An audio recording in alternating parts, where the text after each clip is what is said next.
მოგესალმებით, ვიწყებთ გადაცემას ძიმე კასთან, ჩვენი სტუმარია სპორტული ჟურნალისტი ვიძინა ბარათაშვილი, როგორ ახალთ? არამიშოს თავად. კარგად. საქართველოს საფეხბურთო ქვეყანაა დღეს. არა. იყო როდისმე საერთოდ? მე ვფიქრობ, რომ იყო. ყოველ შემთხვევაში, 70-იან წლებში, 80-იან წლებში, რაც მე მახსოვს, ხო, 60-იანებში, მე 61-ში ვარ დაბადებული, ბავშვობიდან დავდიოდი სტადიონზე, თავყავდით სტადიონზე იქამდე სანამ მარტო დავიწყებდი სიარულს და მაშინ იყო საფეხბურთო ქვეყანა. ეხლა არ არის. ყოველთვის შედეგებიდან გამომდინარე იმიდან, რასაც უყურებთ სტადიონებზე არ არის. ეს ისი ბრალია, საკლუბო ფეხბურთის არსებობამ ჩაყლაპა?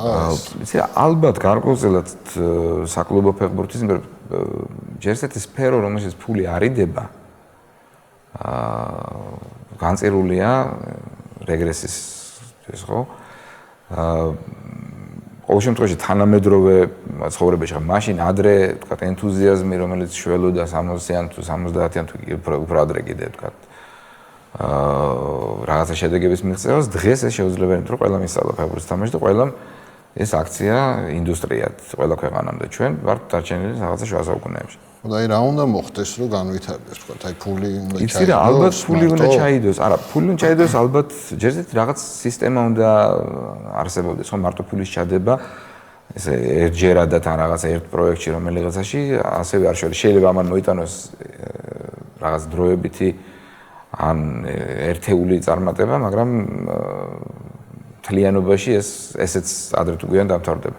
იცი რა, ალბათ უნდა შეისწავლო ვიღაცის გამოცდილება და უშუალოდ ფრანგებმა, რომლებსაც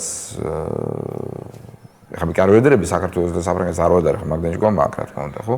მაგრამ ფრანგებმა შეიმუშავეს სისტემა ბავშვობიდან, ანუ ასაკობრივი ნაკრებების შექმნეს, ასაკობრივ ჩემპიონატებს მიაქციეს ყურადღება. მე იგივე გზა გაიარა და მიაქციეს შედეგსაც ახსოვს ყველას, ხო? იგივე გზა გაიარეს ესპანელებმა, იგივე გზა გაიარა შვეიცარიამ და ბელგიამ, თქვა, თავი დავანებოთ ახლა დიდ ქვეყნებს, ესპანეთს და საფრანგეთს, თქვა, ბელგია, შვეიცარია, ისევ და ისევ არ მომფრო ის დავარცხნილი და დაალაგებული ქვეყანაა და ჩვენ, თქვა, 1000 სხვა პრობლემა გვაქვს, მაგრამ მათი მაგალითი მე მგონი ადასტურებს იმას, რომ რაღაცა როცა სისტემურად უდგები საკითხს, გარკვეულ შედეგს ღებულობ. ეს არ ნიშნავს, რომ საფრანგეთის ჩემპიონი გახდები ან ევროპის ჩემპიონი ხვალანზე ეგ. აი ქეცბაიას მუშაობას როგორ აფასებ? უარყოფითად გამომდინარე იმ შედეგიდან ჯერ ესეთი რაც ნაკრებს აქვს. მე შორს ვარ აზრისგან, რომ ყველაფერი დააბრალო მარტო ქეცბაიას, ან მეორე უკიდურესობა, რომ ყველაფერი დააბრალო ფეხბურთელებს. აქ არის იმის ერთი მხარეც დანაშაულის, მეორე მხარეც რაღაცა პრობლემებიც, მაგრამ შედეგზე ყოველთვის არის მწვნელი საბოლოო ჯამში პასუხისმგებელი. როცა არის 5 გუნდიან ჯგუფში გადახარ მე-4 ადგილზე, როცა რაც მთავარია, როცა თამაშობ რაღაც აბსოლუტურად გაუგებარ სპორტის სახეობას, ხო, რომელიც არც ფეხბურთს გავს, არც რაღაცა სხვა რომელიმე ესე დახვეწილ სპორტს, ხო? მე ვერ დავდივარ სტადიონზე, ბევრი არ ვილაპარო, ვერ დავდივარ სტადიონზე, იმიტომ რომ მე არ მიყვარს და არ შემიძლია 0-0-ის გულშემატკივრობა. ჩვენი ნაკრები გოლის გამტანი არ არის, შესაბამისად უკეთეს შემთხვევაში უნდა 0-0 ითამაშოს. მნიშვნელობა აქვს, თქვა, ვინ იქნება მწვრთნელი. ისე რომ მნიშვნელობა აქვს, რომ მწვრთნელს აქვს თავისი აი იმ რესურსიდან გამომდინარე, რაც გვაქვს ფეხბურთელი.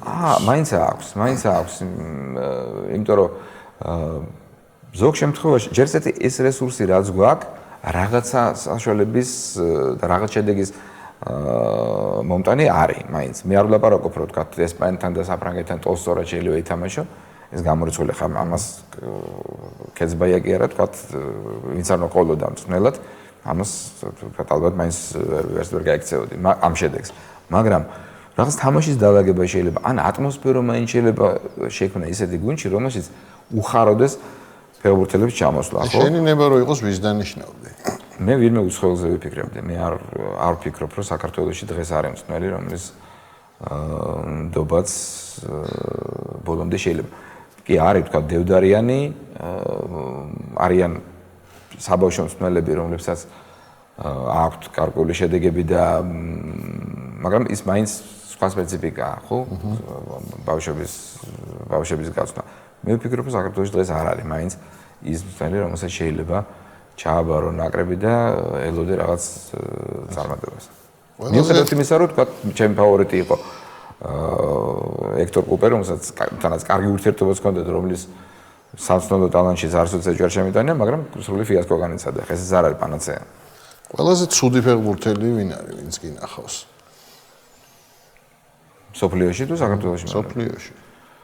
ყველაზე ცუდი ფეხბურთელი. საქართველოსამდე მოვალთ ალბათ. იცი რა, ესე ცნობილი ფეხბურთელებიდან ყველაზე ცუდი ფეხბურთელი იყო ბოსკამპი, აი ეს ბოსკამპი, რომელმაც მე რევოლუცია მოახდინა ფეხბურთში, იმიტომ რომ მე მაშინ დავინტერესდი ვინ არის კაცი. რა სიტყვის ამ და მაშინ ნახე რამდენიმე კადრი მისი მონაწილეობით, რომელიც საერთოდ კონტრაქტი როგორ გაუფორმეს იმას, მე კი მოიგო და მართლა დიდი რევოლუცია მოახდინა, მაგრამ მე მგონი ყველაზე უარესი ბემის მინახავს ის იყო. საქართველოს ყველა დროის საუკეთესო ფეხბურთელი. რაც მე მინახავს ყოველ შემთხვევაში უდაოდ დათოყიფიანი. ბრაზილიაში ვინ მოიგებს ჩემპიონატს? მე ძალიან მინდა რომ გაწილებული დაგტოვო შენ როგორც ბრაზილიის გულშემატკივარი და არგენტინაში გვერდზე წაიყონ რეალურად წასი, მაგრამ რეალურად იცი რა 4-5 გუნდია რომლიდანაც მე ესეთ ვერ დავასახელე მათ შორის ერთ-ერთი არგენტინაც. ყველაზე მეტი შანსი მაინც აქვს ალბათ ბრაზილიას, იმიტომ რომ ბრაზილიაში ორჯერ ჩატარება მსოფლიო ჩემპიონატის და ორჯერ წაგება პრაქტიკულად წარმოუდგენელია. თან ნაკრებს ყავს ლიდერი, აქვს ძალიან დიდი არჩევანი ყველა რგოლში. რამდენად ძიმე არ უნდა იყოს შემსახიერება, ალბათ ბრაზილია. პლუს გერმანია, რომელსაც საოცარი თაობა ყავს და მოუვითად რომ რაღაცა მოიგოს. ესპანეთი, რომელსაც არ გაზდის ეს დრო ამ გამარჯვებების იგებს ყველაფერს. ხო, დიდ ტურნირებს და ან ფინალში გადის მაინც, ვთქვათ, როგორც კონფედერაციათა თასზე იყო. ვთვლი რომ არგენტინას წინა ხაზი, ვთქვათ, მესის მეთაურობით ასევე გარკვეულ შანსს უტოვებს და ჩემი სიმპათიიდან გამომდინარე იტალიელებიც შემოწერასაც ვთქვათ არ ვიჩქარებ. აი არგენტინამ რომ ვერ მოიგოს ეს ჩემპიონატი, ხო არ ფიქრობ რომ უკვე დროა რომ ფავორიტებიდან ამოვიღოთ საერთოდ.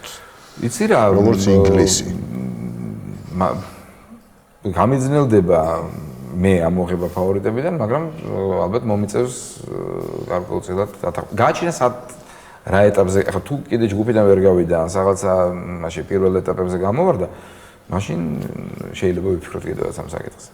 ყველაზე მაგარი გულშემატკივრობა სად გინახავს? ყველაზე მაგარი გულშემატკივრობა მე მინახავს, იცი, ორი მაგალითი შემიძლია გითხრა.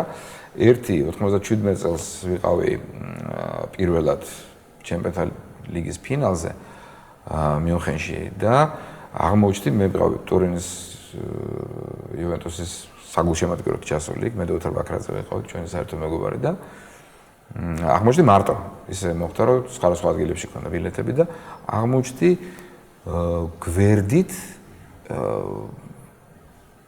იმის რა ქვია დორტმუნდის ბორუსიის აი მთელი ამ გულშემატკივრების ვიღაც თავკაცის ორი კაცი იყო რომლებიც აი რო ადგებოდნენ და რაღაც ანიშნებდნენ იმათთან აღმოჩნდი ადამიანის გვერდზე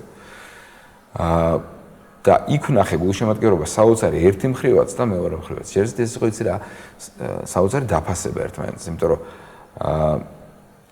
როცა იუვენტუსი საჯილდოებდნენ ამ კაცმა რომელიც გვერდზე მიჯდა და რომელიც იქამდე თან თავგადაპარსულია ესეთ ფაშისტი კონცლაგერში რო საკონცენტრაციო ბანაკში რო თქვა ვიღაცისგან სხვა შემთხვევაში უეჭველი გაკეთებული ექნებოდა საპონი და თქვა აბაჟური ან რაღაცა ხო აი ეს კაცი წამოვარდა ააყენა მთელი გულშემატკივრები და იუვეს ზახილით თქვა გააცილა ესენი ამავდროულად თვითონ ტურინელები რომლებიც აი თვალცრემლები ჩამოვარდნენ ესე იყო ისე ტალღა მოდიოდა ესე მთელ ტრიბუნებზე დაეშვა და თავიანთ ფეხბურთელებს რომლებიც მოვიდნენ ეგ პატრიოტსაცემად მათ შორის სხვა შორის კოლერი და სოუზა რომლებიც ყოფილი იუვენტუსელები იყვნენ და უკვე თასდაებულდნენ დორტმუნდში ისინიც მოვიდნენ და იქ იყო რაღაცა ისე შემშურდა აი ამაზე და პლუს ამის მერე ბოლოს რაც ვნახე ეს იყო მონაკოში ვიყავი ატლეტიკო მადრიდის და ჩელსის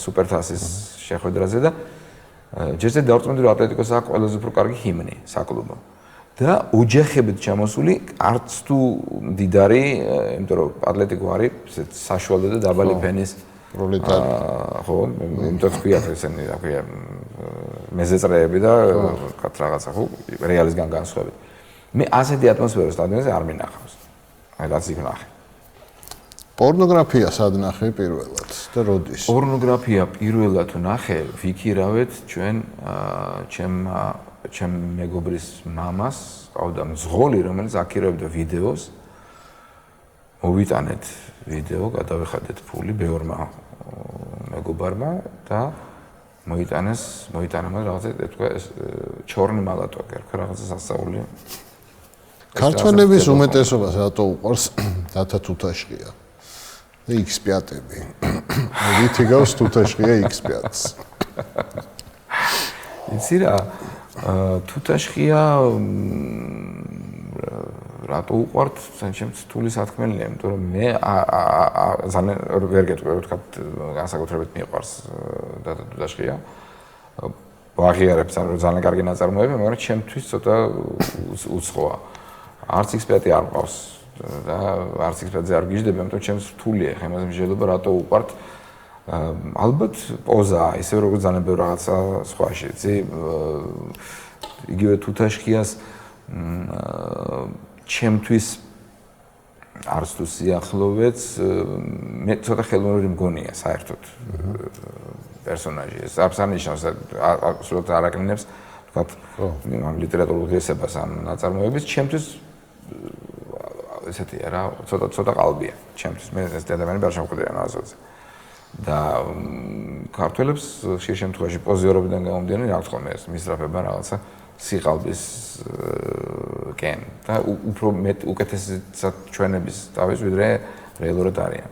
კომუნისტურმა რეჟიმმა რა გავლენა იქონია ჩვენზე საერთოდ საზოგადოებაზე? იცი რა მე ვერ გეტყვი რომ მხოლოდ ცუდი მახსენდება და უშუალოდ მე ყოველ შემთხვევაში იმ პერიოდიდან მე საერთოდ არ განვეკუთვნები მაქსიმალისტებს რომლებიც ფიქრობენ რომ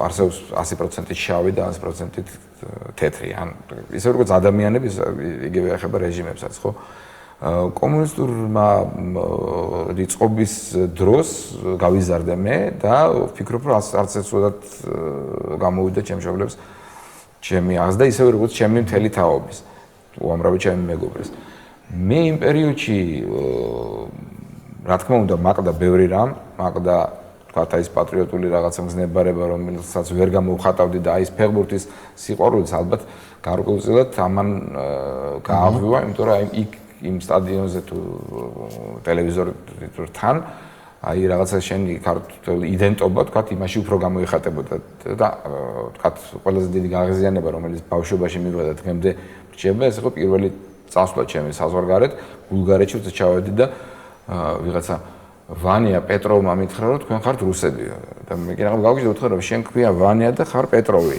და მე მქვია ბიზინა ბარათაშვილი და მე ვარ რუსი და შენ ხარ ევროპელი ხო ანუ აი ეს რუსო ტურისტო და რაღაცაში აღრევა თქვა რაღაც რა თქმა უნდა ძალიან გამაღიზიანებელი იყო ისევე როგორც უამრავი თქვა ყოფით თი პრობლემა რომელიც მაშინ გაგვეცდა თუმცა იქაც იყო ბევრი რამ და იმის დავიწყებაც არ ხდება ხო იმ საბჭოთა კავშირის პერიოდში რომელსაც მე არ ყოფილი არც კონკავშირის აქტივისტი მინდა ხაზგასვით თქვა არც ერთი ვიყავი პროფკავშირის თუ რაღაცის ჯგუფის პროფორგი ვიყავი თუნდაც ერთი სემესტრი უმაღლესი ჩავაბარა რაში გამოხდებოდა არ ვიცი ოღონდ და ამიტომ თქვა აპოლოგეტი მივტირი ახლა იმ პერიოდს ვერ ვიყავ პარტიაში შევსულა არასოდეს თუმცა მქონდა ამის საშუალება მაგრამ არ გამეკეთებია ეს და ჩემი თქვა პროტესტი გამოხდებოდა იმაში რომ კანადას გულშემატკივრობდი ჰოკეიში და არც ერთხელ არასოდეს მათ შორის მაშინაც როცა ქართველებით იყო სავსე ნაკრები საბჭოთა კავშირის ნაკრებისთვის არც არ მიგულშემატკივრე არაფერში ესეც რაღაც გარკვეული პროტესტია მაგრამ თქვა კულტურული ბუმი საქართველოში ძალიან ბევრი რაღაცის შესაძლებლობა რისიც ისეთ პატარა ქვეყანას როგორც საქართველო არ აქვს და დღეს ეს შეიმჩნევა, ხო? ეკლესიაში თუ დადიხარ. ეკლესიაში ხან დავდივარ. არა, დავდივარ. მე ესე თქვა მოძღვარი ყავს თუ არა მაგას თუ მეკითხები არ ყავს. ამდენი ეკლესია თუ გინახავს სადმე? არსად არ მინახავს. არსად არ მინახავს და ალბათ პრობლემაც მიხედვით იმისა, რომ გითხარ რომ ეკლესიაში დავდივარ და ბევრ სასულიერო პირს ძალიან დიდ პატივს ვცემ. მე მიმაჩნია რომ ამდენი ეკლესიაში ზედმეტია, იმიტომ რომ შეუძლებელია ამდენი მაღალი რანგის და შესაფერისი ღვთისმსახური არსებობდეს. ვარჩევ მთელი საქართველოს ლათიქცეს ახლა. არ გინანია აქ რო დაიბადე? იცი რა, ხშირ შემთხვევაში დღესაც ვამბობ ხოლმე პერიოდულად, მაგრამ მეორე მხრივ რომ ახსენდება თქვათ ის წლები რომლებიც გავატარე, ახლა როგორ შეიძლება თქვათ 90-იან წლებში არმენანა სიბნელეში მაშინ რა ქვია უგაზობაში, უწყლობაში და უბენზინობაში ახლა ბედნიერი ყოფილიყო, წარმოუდგენელი იყო, ხო? და სად იცხოვრებდი? და ვიცხოვრობდი, მე ხვდები რომ ისევ სამხრეთში მინდა რაღაცა ცხოვრება, თქვათ იმავე არგენტინაში ან იტალიაში და მიზეს რო ეძებ, ხვდები რომ იმიტომ მოგწონს ეს რომ ძალიან გვანან ქართველებს და ნუ ახლა ქართველების მსგავსი საზებრად თუ მიდიხარ, მაშინ აგერ ხარ და იღავი აქ. ყველაზე სექსუალური ქართველი ქალი ვინ არის შენთვის? ყველაზე სექსუალური ქართველი ქალი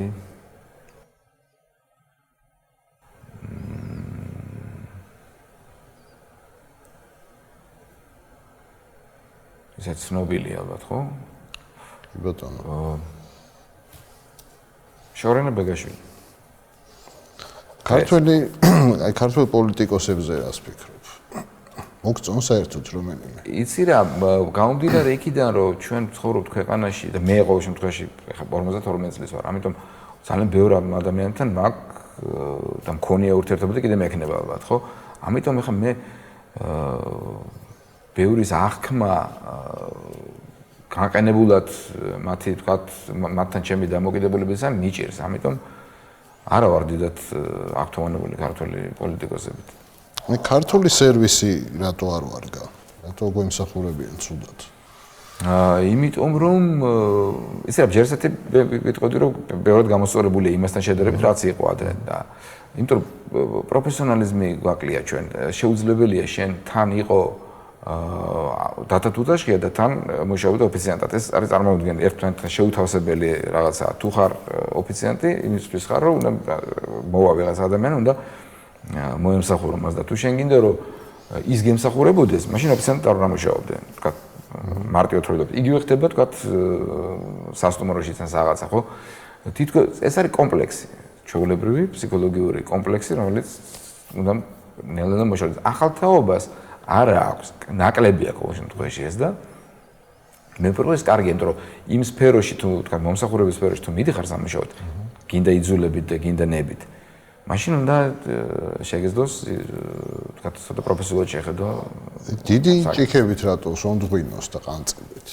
ესეც ეგეც კომპლექსია ხო მის ჩვენების სურვილი რომ აი შენ ყველაზე მაგარი ხარ და ყველაზე დიდი რა გინახია რითი დაულევიოთ ყველაზე დიდი მე გეტყვი მე ერთხელ ვიყავი წასული დიდზე ნუ დიდი მინახია ყანწი ხარ რაღაცა დაულევ მინახავს როგორ დაულევია თქვა ერთ ძალიან ცნობილ ადამიანს არ მინდა ხა დასახელები თუ ცოცხალი აღარ არის ჩაყარა ეს ოქია ბორჯომში ვიყავით ჩაყარა საფერფლეში ფერფლე იყო ჩაყარა იმაში ვაზაში დაასხა ღვინო და დალია იმიანად რა ქვია ფერფლიან თქვა ბიჭოგი თუ როგორ არის ხო ხო ეს არის პირუტყობა ხა ნორმალური არ არის მინახავს წესი რაღაცა სამეულის წესი თუ ეს თუ არ მე შეიძლება პირველ კურსზე ვიყავი და აღარ მახსოვს რაღაც სამეული არ ვქოთ მოკლედ სამი ფიგურირებდა ამაში და ნიშნავდა თურმე რა ასეცი რომ პირველ ჭიქას 4 ჭიქით, მეორეს 16 და მესამე 32. და თუ არ დალია, მაშინ თავს უნდა გადაგასხანეს. და ეს ხდება პროვინციაში იმიტომ, რომ თბილისელს გადაასხან. ძირითადი мотиваცია ეს არის, რომ დაგასხან თავზე სტუმრად მოსულს, იმიტომ რომ იქაც დაგემტკიცონ, რომ აი შენ ქალაქელი ხარ და მე შენზე უფრო მაგარი ვარ, მე დავლევ და მე კიდე გადაგასხან თავზე რაღაცას. ეს არის პროვინციალიზმი, რომელიც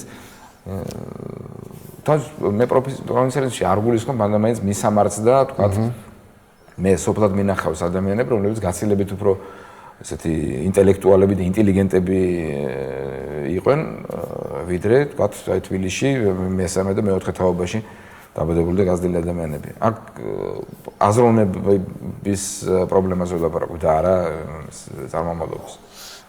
ყველაზე მაგარი ფეხბურთელი, შენთვის ვიცი ვინცაა და ყველაზე მაგარი პასი რო გაიხსენო. ყველაზე მაგარი პასი ჩემთვის გასახარელი იყო მარადონას პასი კანიჯას. ბრაზილიასთან გაკეთებული მარადონას პასი ვალდანოს ფინალში. იმიტომ რომ აღარ ველოდებოდი არაფერს. გოლი? და დატოყიფიანის არაერთი გადაცემა, რომელსაც ექსტრაში მოუყვანივარ თბილისში თუ ტელევიზორთან. იგივე ვესტჰემთან გაკეთებული გადაცემა, იგივე იმიტომ რომ ამ სიგრძე პასი და ასეთი სიხარულის მომტანი ჩემთვის იშვიათი ყოფილა. გოლი? ყველაზე ლამაზი გოლი თუ გასახარელი? ყველაზე ლამაზი გოლი ინგლისთან მარადონას გოლი. ანალოგიური თქვათ მესის გოლი ხეტაფესთან. ანალოგიურად ნეიმარის გოლი 2 წლის წინ, რომელიც საუკეთესოდ აღიარეს სანტოსის შემადგენლობაში. რონალდინიოს გოლი მილანთან შეხვედრაში. ბევრია ესეთი. ოლიმპიადაზე თუ უნდა წავიდეთ. იცი მე მიმაჩნია რომ არ უნდა წავედით. მე ამას თავიდანვე ვლაპარაკობდი, იქამდე სანამ გასარდ გავიგებდი ამ ჩირაღნის თუ მე ჩირაღნის ამბავს.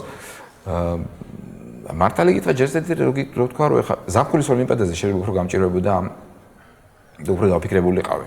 ვფიქრობ რომ მაინც ამ დასკვნამდე მივიდოდი, მაგრამ ნუ უფრო გამეჭირდება. ზამთრის ოლიმპიადაზე საერთოდ რატომ მივიდივართ ის იმას ვერ ხვდები, იმიტომ რომ ყველაზე ახლო მედლებთან იყო გრენობლში ქართველი ემიგრანტის შტაბ-მომავალი, რომელიც მე მიყვებოდა საფრანგეთში შემოხდა და მითხრა რომ მე ვოლონტერად ვიყავი და გრენობლის ოლიმპიადაზე და ეს მეჭირა ხელში სხვისთვის გადასაცემი მედალიო, იმიტომ რომ ჩვენ არანაირი პერსპექტივა თქვათ რაღაცა იქ გაჟღერებს, იმიტომ ამაშიც არის ხო რაღაცა რევანშის მომენტი. სპორტული თვალსაზრისით იძახი რომ არ წავიდეთ სპორტული.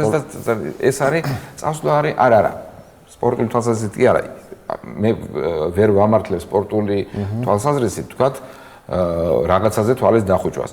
არის ხო არგუმენტი ხო ყველა არგუმენტს აქვს თქვათ რაღაცა ბექგრაუნდი და რაღაცა გამართლება ხო როცა ლაპარაკობენ რომ აი იცი რა ზაფხულის ოლიმპიადაზე რო გეთქვი იცი მე ჩავალ ჩემი მტრის ქვეყანაში და იქ ავაჟღერებ ქართულ ჰიმნს და ქართულ დროშას ავაფრიალებ და ამითი ავიღებ რაღაცა რევანშს ამას ხა ეთანხმები არ ეთანხმები მეორეთემ რაღაცა ლოგიკა არის და ხა შენ უბრალოდ წახვიდე კუბრტენის იმის გასამართლებლად რომ ჩამოვედით აგერ ვართ იმ პირობებში როცა 1000 პროვოკაცია შეიძლება მოხდეს დაუცებად მოხდება იმიტომ რომ იქ იქნებიან აუცილებლად აფხაზეთის და ოსეთის წარმომადგენლები არა რა თქმა უნდა არა ოფიციალურად ოფიციალურ შეხვედრებში ვერ მიიღებენ მონაწილეობას მაგრამ რუსეთში რომ კარტის გათამაშებას აუცილებლად შეეცდება რა თქმა უნდა ლაპარაკი. თუნდაც ამდენი ქართველისთვის ჩირაღნის მიცემა თქვა იქ არ არის მარტო ერთი აი ჩვენ დამბომბაზე ლაპარაკი იქ არის რამდენიმე ქართველის რუსეთში მოღვაწე ქართველის მონაწილეობაზე ამაში რომ რაც ასევე არ ამგონია რომ მხოლოდ მათთან სიყვარულით იყოს ფეხბურთის ღმერთთან რო კონდეს ერთი თხოვნა რას თხოვდი ფეხბურთის ღმერთს თხოვდი არგენტინის ჩემპიონობას. იმიტომ რომ საქართველოზე ძალიან ბევრი თხოვნა მომიწევდა და შეიძლება დავეწყებლი ღმერთს ან რაღაც არ მოექცია ჩემს ყურადღება. ბევრი გვაქვს ძალიან ჯერ სათხოვნელია. დიდი მადლობა წარმატებებს გისურვებთ. დიდი მადლობა.